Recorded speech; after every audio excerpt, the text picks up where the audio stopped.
kesempatan untuk berbagi sedikit informasi mengenai bagaimana sih cara kita bersiap dan juga menghadapi gempa bumi vulkanik. Nah, seperti yang kita tahu bersama, kalau Bapak dan Ibu sekalian ini tinggal di daerah kaki gunung yang masih aktif. Nah, oleh karena itu, penting untuk kita tahu apa saja langkah yang harus kita lakukan jika terjadi bencana. Jadi sebentar lagi kita akan berbincang-bincang, belajar bersama, dan juga saling berbagi informasi. Nah, untuk waktunya kurang lebih 30 menit dan akan kita lakukan di ruangan ini. Bagaimana Kakak? Bapak dan Ibu bersedia? Iya. Nah, sebelum kita masuk ke materi, saya mau tanya dulu nih, Bapak dan Ibu di sini, apa sudah ada yang pernah mengalami gempa bumi vulkanik? Pernah dulu. Udah dulu ya, benar. Pada saat itu apa yang dilakukan saat terjadi bencana? Saya menyelamatkan teman saya dulu, lari. Ya, Mbak, saya juga teman saya yang harus diselamatkan.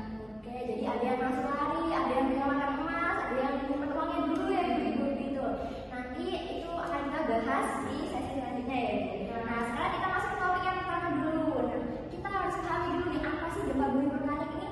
Nah, jadi gempa bumi vulkanik ini merupakan gempa yang disebabkan oleh pergerakan magma di dalam gunung berapi.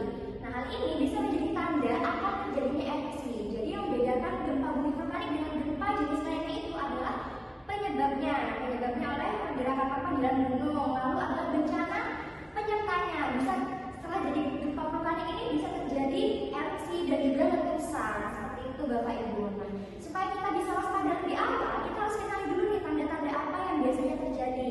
Ada beberapa tanda. Yang pertama, getaran kecil berulang di sekitar gunung berapi. Yang kedua, terdengar suara gemuruh dari dalam tanah. Yang ketiga, perubahan bentuk permukaan tanah, bisa tanahnya retak atau mengembung. Dan yang keempat, ini keluarnya gas belerang atau asap dari kawah. Nah, sebelum gempa itu terjadi, ada beberapa langkah yang dapat kita lakukan. Kita kan nggak bisa prediksi ya Bapak Ibu kapan terjadinya gempa itu, tapi kita bisa mempersiapkan diri lebih awal supaya kita dapat berespon lebih cepat dan mengurangi resiko saat terjadinya bencana. Nah, ada beberapa hal yang dapat kita lakukan sebelum gempa. Yang pertama, cek status gunung berapi secara berkala. Nah, ini penting sekali supaya kita tahu apakah gunung itu dalam status yang siaga atau aman. Nah, Bapak dan Ibu bisa cek melalui BMKG. Jadi Bapak Ibu sudah tahu apa itu BMKG? Sudah ya. Nah, lalu langkah yang kedua, kenali jalur evakuasi. Nah, baik dari rumah, sekolah maupun tempat kerja. Nah, hal ini kita lakukan supaya kalau terjadi bencana kita sudah tahu harus lewat mana dan tidak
kita.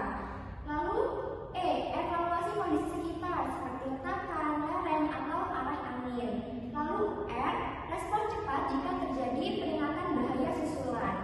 Lalu amankan listrik dan gas jika memungkinkan. Hal ini dilakukan untuk mencegah terjadinya kebakaran. Lalu ketahui info resmi dari BMKG atau BPDB. Jadi jangan terlalu mudah percaya dengan berita-berita hoax. Seperti itu Bapak Ibu. Nah, setelah gempa terjadi, bukan berarti kita bersantai-santai. Nah, karena kan yang kita tahu, kita ini tinggal di kaki gunung. Nah, jadi gempa bumi vulkanik ini bisa merupakan tanda akan terjadinya gunung meletus seperti itu. Jadi ada beberapa langkah yang dapat kita lakukan setelah gempa terjadi. Yang pertama, siapkan evakuasi jika status gunung naik. Yang kedua, jauhi sungai dan lereng karena sungai dan lereng itu beresiko akan diakhiri oleh lahan. Lalu yang ketiga, jika terjadi hujan abu, nah kita tuh kalau bisa bersihin abunya jangan langsung pada saat kering, jadi bisa dibasahi dengan air dulu supaya abunya tidak bertebaran. Yang keempat, tutup ventilasi rumah untuk mencegah abu masuk dari luar. Lalu yang kelima, periksa kerusakan rumah dengan hati-hati. Nah, Bapak Ibu bisa meriksa apakah ada bunyinya retak, lalu atapnya apakah ada yang sudah miring. Nah, jika rumah sudah terlihat tidak aman, maka jangan masuk ke dalam rumah. Seperti itu. Jadi yang perlu Bapak dan Ibu sekalian ingat, gempa vulkanik ini beda dengan gempa pada umumnya, dengan jenis lainnya. Kalau gempa lainnya itu kan selesai, ya sudah selesai. Tapi kalau gempa vulkanik ini bisa menjadi awal akan terjadinya letusan. Jadi yang lebih baik kita bersiap-siap